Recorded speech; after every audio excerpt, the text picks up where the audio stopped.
Nikushukuru Mheshimiwa Mwenyekiti.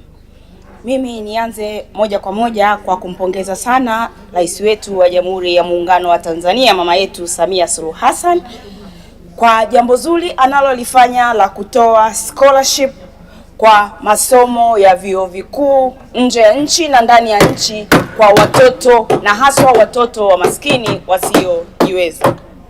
Lakini pili, ni mpongeze sana pamoja na wizara nzima kwa kazi nzuri wanayoifanya na hasa kwa ubunifu waliofanya wa huu mpango wa sisi, yani School Information System.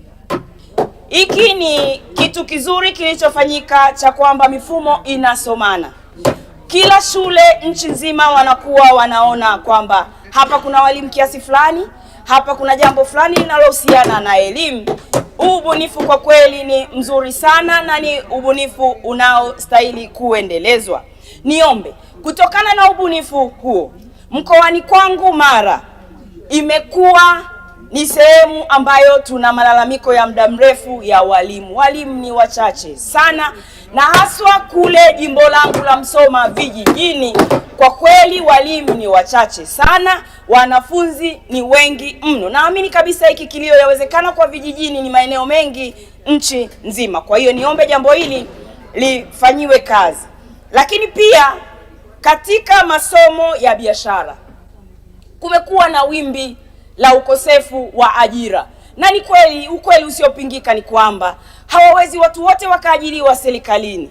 Kutokana na hili, ningeomba somo la biashara liwe ni somo muhimu sana kuanzia chini mpaka juu, kwa maana ya kuwajenga Watanzania au vijana wetu wa Kitanzania kwenye soko la ajira. Wanapomaliza elimu za juu, basi wanaweza kujiajiri wenyewe. Kutokana na hili, nimshukuru sana mama yetu Samia Suluhu Hassan kwa kutoa ajira nyingi sana kwa walimu. Kwa kweli ametoa ajira nyingi sana kwa walimu, Mwenyezi Mungu ambariki sana. Lakini niombe wizara iangalie kwa undani zaidi. Kuna vijana ambao wamesoma masomo ya biashara na wako mtaani hawana kazi, basi waangalie kufanya mpango kazi wa kuwatengenezea ajira vijana hawa, wawashindanishe ili na wao sasa waende kufundisha somo hili la biashara.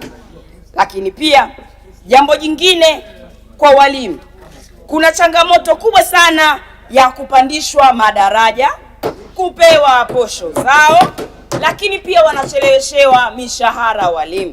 Niombe swala hili wizara ilifanyie kazi. Kwa kweli walimu hawa jamani ni watu yani watu ambao tunapaswa kuwajali sana.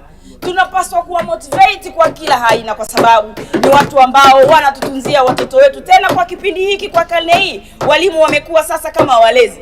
Mtoto wa miaka 3 anapelekwa shule. Kwa mimi niombe wizara iwaangalie walimu kwa jicho la ziada. Lakini pia walimu hawa mazingira wanayoishi, na haswa kwa jiografia ya mkoa wangu wa Mara, kwa kweli jiografia imekaa vibaya, wanakaa mbalimbali. Mwalimu anafundisha Nyamitwevili, lakini anakaa mbali wa kilomita 10 kutoka pale anapofundishia. Kwa hiyo niombe walimu hawa, serikali iangalie jinsi gani ya kuwakopesha usafiri wa bei nafuu ili na wao waweze kufika kwa wakati. Lakini wanapofika shuleni angalau na wao wanakuwa tofauti na wanafunzi. Mwalimu akifika shuleni ukimwangalia miguuni ana vumbi, ndugu zangu, tuwaonee huruma walimu wao kwa sababu wanafanya kazi ngumu sana.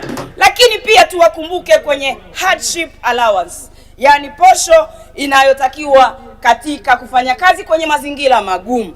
Walimu wao wamekuwa wakituomba, na haswa mimi pale Msoma mjini katika jimbo langu pendwa, walimu nilikaa nao siku moja wakaniomba, wakaniambia, mheshimiwa, nenda katuwakilishie ili jambo kwamba na sisi tunaomba basi japo watujali tunapofanya kazi kwenye mazingira magumu, na sisi kama walimu tupate angalau na sisi allowance kwa ajili ya mazingira magumu.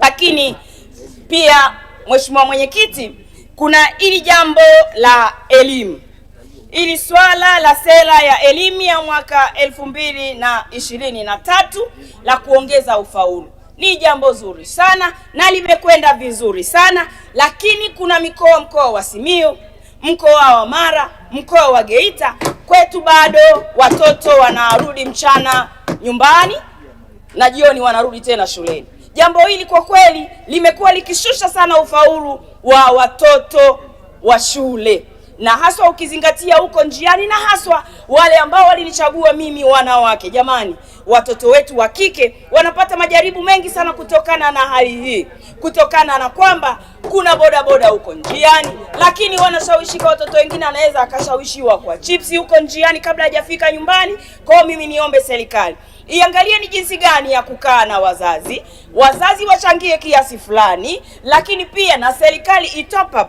ili kusudi